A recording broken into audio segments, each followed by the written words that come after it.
Irmãos e irmãs, uma meditação sobre o Evangelho desse fim de semana, o 27º do tempo comum do ano A. O Evangelho é Mateus 21, 33 a 43, assim chamado como o Evangelho dos vinhateiros homicidas. Nós poderíamos perfeitamente traduzi-lo ou dar um título como o Evangelho da elite assassina. O contraste vai cada vez aumentando, e até que no versículo 45, a elite compreende, não está dentro do nosso texto, infelizmente, proposto na liturgia, mas a elite compreende que aquela parábola era dirigida contra eles. A tensão vai aumentando, Jesus está em Jerusalém e falta mais uma parábola, depois daquele episódio da expulsão dos vendilhões do templo, quando Jesus acusa os sumos sacerdotes, portanto, a elite religiosa, sumos sacerdotes e os anciãos, dois elementos do Sinédrio, de terem transformado a casa de Deus, que é uma casa de oração, numa toca de ladrões. Claro que não podiam engolir essa acusação, e eles vão questionar, então, com aquela famosa pergunta sobre a autoridade de Jesus. Com que autoridade tu fazes essas coisas? Então Jesus propõe uma pergunta a eles também. Vou lhes fazer uma pergunta e se me responderem eu também vou dizer com que autoridade eu faço. O batismo de João Batista era um batismo do céu ou um batismo dos homens? E eles pensaram, e se respondermos que é dos homens, o povo vai se revoltar contra nós, porque o povo sabia que era um profeta de Deus. Se dissermos que é dos céus, então por que vocês não se converteram à sua pregação? E aquela sentença forte de Jesus, que vai dizer, então, as prostitutas e os publicanos vos precederão no reino dos céus. Então, Jesus propõe com autoridade, sem titubear diante daquela situação, escutai, usa um termo imperativo. Outra parábola, escutai, acusa-te. Não pede permissão nem nada, mas uma ordem. Jesus nos submete a essas autoridades, né? E começa um homem, era proprietário de uma vinha e a preparou, e etc., e saiu e deu em aluguel para os seus amigos. Esses vinhateiros homicidas, essa narrativa dos vinhateiros homicidas é uma alegoria, porque cada um dos seus elementos corresponde a um equivalente realístico. E não é, a parábola tem um núcleo fundamental, uma mensagem fundamental. Na alegoria, cada elemento corresponde a uma realidade que é trazida para a meditação e para a avaliação dos ouvintes. Então nós temos aqui, claro, uma situação bem própria daquele tempo. O aluguel, o latifúndio aumentava na Galileia, terras eram arrendadas, assim, os meeiros, ou segundo um contrato, e esse aluguel era pago em espécie, como produto da terra. Então essa alegoria, claro, ela é tomada do livro de Isaías, que foi lida na primeira leitura da missa de hoje, e profeta Isaías, capítulo 5, e Mateus acuradamente usa os mesmos 5 verbos de Isaías 5, ele usa também aqui para o cuidado que o pai teve com a vinha, mas lá também a vinha só produziu uvas selvagens. E aqui também Jesus, então, mostra uma situação em que esses vinhateiros não vão dar o fruto que deveriam ao dono da vinha, que na alegoria corresponde ao Pai do céu, que nos deu essa terra. Então a liturgia, ela traz 2 sabores, o Evangelho nos coloca dentro de 2 sabores diferentes. Em primeiro lugar, um sabor poderíamos sentir sazonal, de colheita, de vindima, de um trabalho alegre, cansativo, de suor, mas cheio de esperança, a colheita da uva, aquelas mãos que com carinho colhem os cachos de uva que vão se transformar em mosto, que vão se transformar em vinho.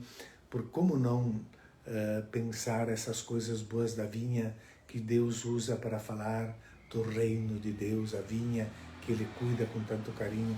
Como esquecer também de mencionar essa frase do Evangelho de João: eu sou a videira e vós os ramos, meu pai é o agricultor. Como esquecer também que este Evangelho nos coloca diante da vinha e do seu produto, que o vinho alegra o coração do homem? Não é possível. Mas também tem um sabor de derrota, um sabor amargo. A liturgia nos faz ver a desilusão de Deus, porque desde o início da história da salvação, Deus continuamente enviando profetas para o seu povo, e sistematicamente esses profetas acabaram sendo rejeitados pelos administradores da religião, pela elite do povo de Deus. E religião, administradores da religião, significava exatamente os administradores também da política, porque elas andavam muito unidas, e os sumos sacerdotes são a grande força no Templo de Jerusalém, a partir do exílio, quando então começa essa mistura dos poderes. O Sinédrio está ali presente nesses dois elementos, e para eles Jesus está falando a parábola. Não está falando esta parábola para os discípulos, mas está dando resposta aos anciãos e sumos sacerdotes. Nenhum enviado por Deus foi acolhido por parte dessas elites que se aproveitam do cargo para tirarem vantagens e para assegurar sempre bons ganhos. Mas Deus sempre na história vai se mostrar pelos profetas do lado dos pobres. É claro que então aquela parábola do Isaías, o cântico da vinha, essa poesia da vinha do Isaías 5 vai ter uma repercussão muito grande no meio da comunidade primitiva. E é impossível, diante dessa parábola, esquecer a trágica história dos profetas rejeitados, torturados, decapitados, e o mesmo vai acontecer também com Jesus, o Filho de Deus. A alegoria dos vinhateiros homicidas, ou da elite assassina, poderíamos dizer. Nesta alegoria, cada pormenor da narrativa tem o seu correspondente. O proprietário da vinha é Deus, a vinha é o povo de Israel, o povo eleito, os servos enviados são os profetas que mandou uma vez, foram mortos, foram espancados, apedrejados, mandou um grupo maior ainda, pior resultado. O filho é Jesus mesmo, morto fora da vinha, dentro da confabulação que fizeram para poder herdar, né? Fora dos muros de Jerusalém, como Jesus, né?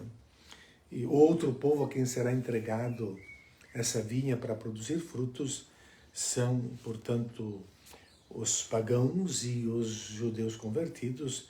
E, assim, fato é que a elite religiosa foi rejeitada. O que são esses frutos? Os frutos são um modo de vida agradável a Deus.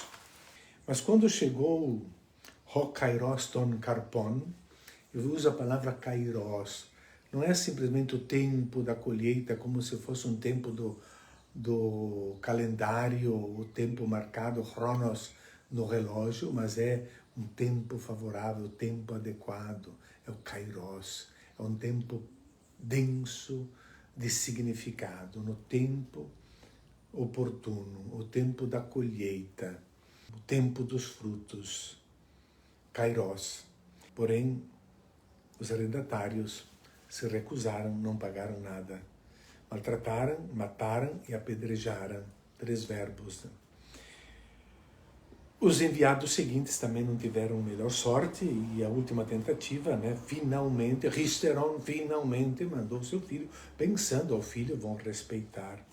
Mas os vinhateiros, especulando sobre a possibilidade de herdarem a própria a herança, planejam a morte de Jesus. Então, em Mateus são os próprios chefes dos sacerdotes e anciãos que respondem à pergunta feita por Jesus no versículo 40, tipo ies tois georgóis e keinos, o que fará a esses agricultores quando chegar a hora? Eles responderam, e nessa resposta dão uma sentença de autocondenação. Ele os fará matar de modo violento. Cacus, cacós, apolese e autus. Então esses maus fará matar maldosamente, violentamente, né? E arrendará a vinha a outros. Emitiram uma autossentença, própria condenação. Jesus como que armou uma armadilha para eles serem pegos pela própria palavra. Esses malvadamente maus, né? Então a alegoria, portanto, repete a condenação das elites religiosas que foram rejeitadas por Deus como administradores da vinha. A vinha será destruída, porém a vinha não será destruída, será entregue a outros. Pois se Deus é o dono de toda a terra, como nós vemos no capítulo 25 do livro do Levítico, a terra é monopólio de Deus, a ser usada para a vida de todos e não somente para beneficiar uma elite. Então Jesus segue ali com a sentença, com a frase do Salmo 118, 22, dizendo que a pedra que os construtores rejeitaram tornou-se a pedra angular. Esse é um salmo de ação de graças, porque os fiéis, a comunidade, se sente salva do perigo de morte. Então aquele que se sentia praticamente morto, como uma pedra jogada fora, sepultada, podemos dizer, mas depois, essa pedra jogada fora, rejeitada, ela é descoberta pelos arquitetos, pelos construtores, como uma pedra muito importante. E ela vai poder servir para a união de no ângulo de duas paredes. A comunidade primitiva viu nessa pedra rejeitada a imagem de Jesus morto e ressuscitado. Então o filho do dono da vinha vem aqui explicitamente relacionado com Jesus. Não tem que pensar muito, elucubrações não. Vem imediatamente relacionado com Jesus, que foi rejeitado pela elite, mas justificado por Deus, ressuscitado por Deus, aprovado por Deus.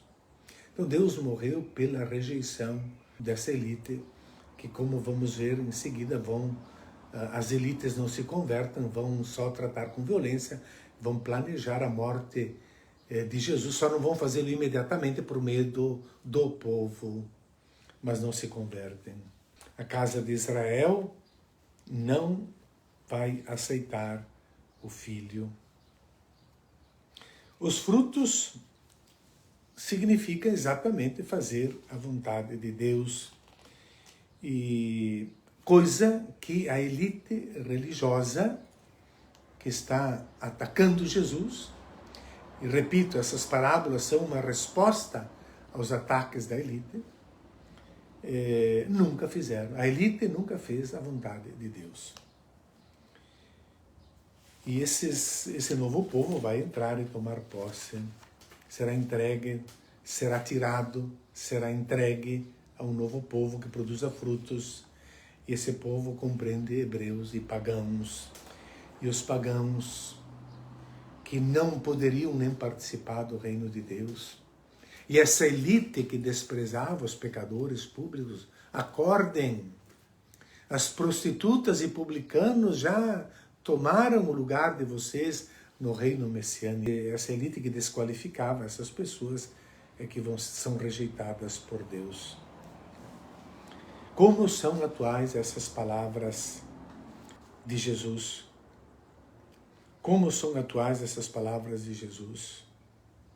Que vão contra Jesus, palavras que vão contra a vida e que vão contra todos aqueles que procuram servir o reino de Deus. Este é o herdeiro, vinde, vamos matá-lo e tomar posse da sua herança. Como são atuais essas palavras, a vinha devastada, destruída e queimada. Os poderosos, repito, não se converteram, eles são pessoas que vivem para as conveniências, para aquilo que lhes dá vantagem. Mas a história, felizmente, não está nas mãos das elites malvadas, mas ela está nas mãos de Deus. A parábola é uma ilustração das falências, das tentativas de Deus de salvar esta vinha de Israel, cujas elites não aceitaram. A história, porém, está nas mãos de Deus, do amor de Deus, e não das traições destas castas. A história não se conclui na falência humana, como não se concluiu na morte de Jesus, como não se conclui em derrotas provocadas por elites ou por falências humanas. O reino de Deus vai continuar, mas terá que passar para outras mãos de gente que produza frutos. O futuro, portanto, é bom. O reino de Deus é uma obra que pertence a Deus. Portanto, não são os malvados que vão poder destruir totalmente. É Deus que tem a iniciativa. É Deus que introduziu no mundo o reino de Deus. É Ele que o introduz. É Deus que confiou também à comunidade cristã, composta de pagãos e pecadores e judeus, para que continuem a sua obra. É o sonho de Deus. A vinha que não produzia frutas, que não produzia uvas boas, ela vai poder produzir não mais uvas sujas de sangue, de morte e de lágrimas. O sonho de Deus faz com que a história não seja uma batalha de países fortemente armados, destruindo, explorando, invadindo os países pequenos e roubando suas riquezas. A história não pode ser isso. Comunidades livres de dominadores que exploram, que produzem frutos de justiça, de paz, de generosidade e de liberdade. Nós não somos proprietários do reino de Deus, mas aqueles que o receberam em confiança. Somos os custódios da revelação trazida em plenitude por Jesus Cristo e não trazida pelas elites religiosas. Nossa missão é fazer frutificar essa vinha para o benefício de toda a humanidade. A história está nas mãos de Deus. Desejo a todos um excelente domingo e uma boa oração.